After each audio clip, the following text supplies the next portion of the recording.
Welcome to my review of Dragon Ball Super for tonight, ladies and gentlemen. We got Frieza back and Broly back in the same episode, and I can't get no satisfaction. So I'm trying to figure something out here because in this episode, Whis says something that is probably foreshadowing for what's to come. He says that there is a universe wherein which there lives a character, a person, that is actually stronger than a god of destruction.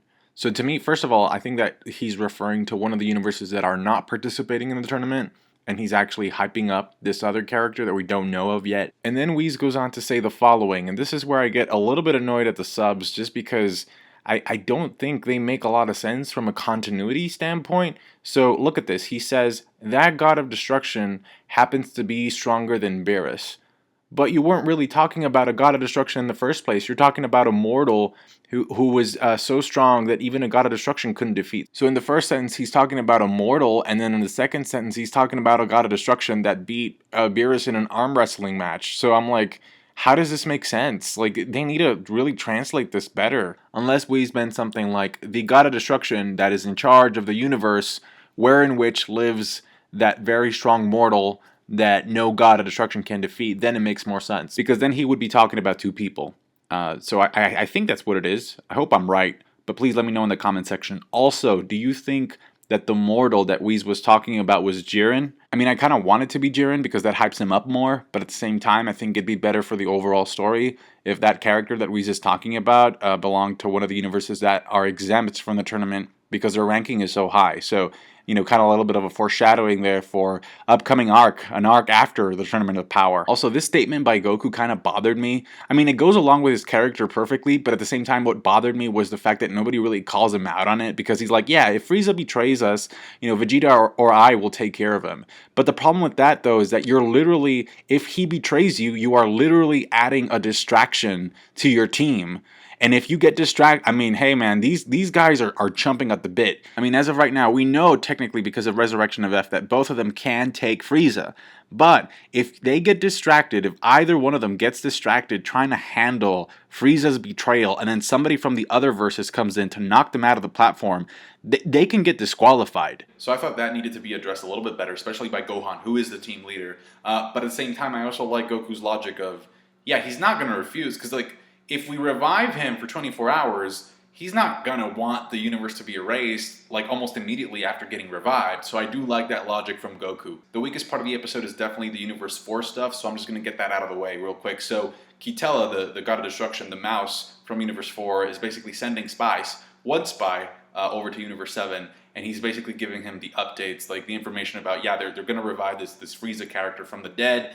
And then Kitela says something like, well, I actually have a plan now. I have a strategy to take down and crush Universe 7. I'm sorry, Beerus, but this is gonna have to happen.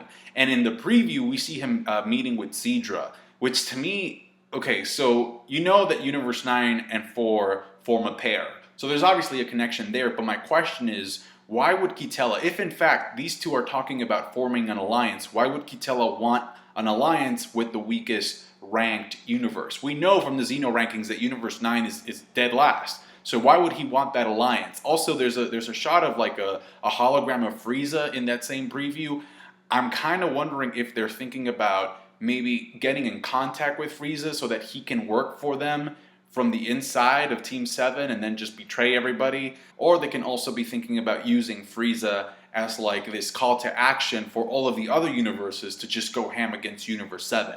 Because how can you allow such an evil creature, such a malicious being to be part of your team? Especially like, you know, like Universe 11 values justice because of the Pride Troopers and stuff like that. So if you put Frieza as like, yeah, well, we didn't really like Goku to begin with. I mean, we had our problems with him, but now that we know that he recruited Frieza, oh, everybody's going to go aiming for these guys. So Goku goes to hell, and I like how Yama's like, well, if you kill him after he gets revived, just kill him someplace else because I really don't want to deal with him anymore. He's going to be using Baba to revive him for 24 hours. And obviously, like, the first thing that Goku notices is like, this hell is actually a pretty nice place. And then Frieza's like, there's no bigger hell for me than things that are nice. So Goku tells him about the Tournament of Power, the consequences, and Frieza just says, so if I refuse to join, will that be a problem? Goku says, well, yeah. And then Frieza just smirks and he's like, well, in that case, I refuse. And Goku just straight up bounces. He's like, okay, catch you later. And he's like, wait. I was kidding, obviously. I was kidding. So that was cool how Goku called his bluff. But then, okay, the conversation changes. And Frieza begins talking like, kind of like an old ex-girlfriend. He's like, I've been meaning to talk to you. Except he doesn't say that. He said, you know, I've been intending to fight you again. I don't want this to get too sexual because it's not. But it is a seduction. You literally see Frieza seducing Goku based off his weakness. And Goku even admits to this. So Frieza goes golden form and he's like, you know I can get stronger, Kakarot. If things work out for Frieza after the Tournament of Power, he should really consider starting a career as a stripper. Because those teases, man, he was working Goku so hard. You could tell he knew exactly which buttons to push and how to push them. Even though, as stated by Goku in the episode, Frieza doesn't really have a lot to negotiate with, and yet he got a deal out of it. He's like, okay, so even if I win, even if the team wins, you know, they get the Dragon Ball, the Super Dragon Balls, but that still doesn't guarantee that I get what I want. So instead, I want you to promise me that you will get me the normal Dragon Balls, okay? And Goku's like, okay, we need to look for them, but yeah, it's a deal. This guy's manipulation tactics are something else. All right.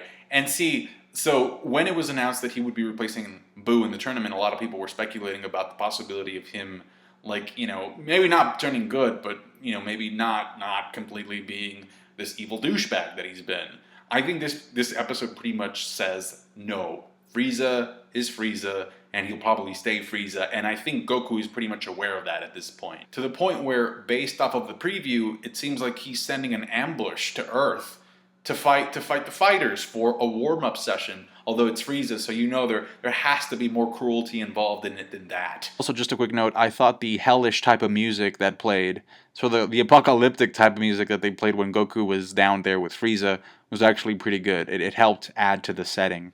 And then we go to the Universe 6 Saiyans, and we actually find out that Super Saiyan mode can be awakened, or rather, you can trigger a transformation not just based off of anger, but also based off of sadness. Now, I should have expected this, but I have to say that I still wanted a little bit more, because when the actual transformation happens, we literally get a repeat of that shot from the opening, from the preview that we saw. So it's kind of like, oh, wow, there's that shot from the opening.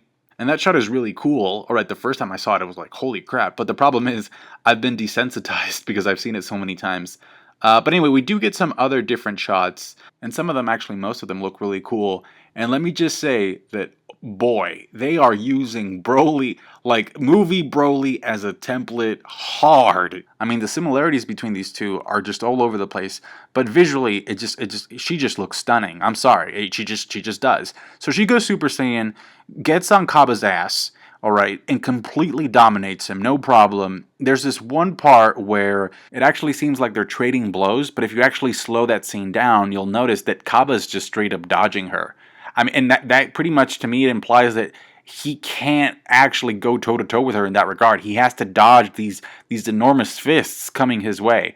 He actually lands a hit on her chest, and then she just sends him flying, man. Like, it's no joke, to the point where even Khalifa, all right, she sends a blast over at Cabba, and Khalifa has to go Super Saiyan 2, as we saw in the preview. Super Saiyan 2 confirmed Khalifa, but she has to go Super Saiyan 2 just to be able to deflect that blast from Kale.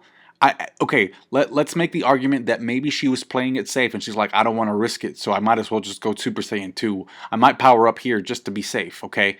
But still, it's like, wow, Kale, wow. But then to be fair, Kale doesn't sustain the mode. And I've said this before, but, you know, Dragon Ball does this thing where it's like, yes, you unlock this new mode, but your body isn't used to it, so this is what happens. So she falls to the ground, doesn't sustain the mode, but Khalifa actually does sustain her Super Saiyan 2 form as she goes to catch her. So I thought that was really cool. Very, very intrigued for both females in terms of their power levels to come. Also, a bit of interesting dialogue there from Cabba, who says that he thinks that the reason for why Kale went Super Saiyan was because she got sad because she was under the impression that Caulifla and Cabba were flirting with each other.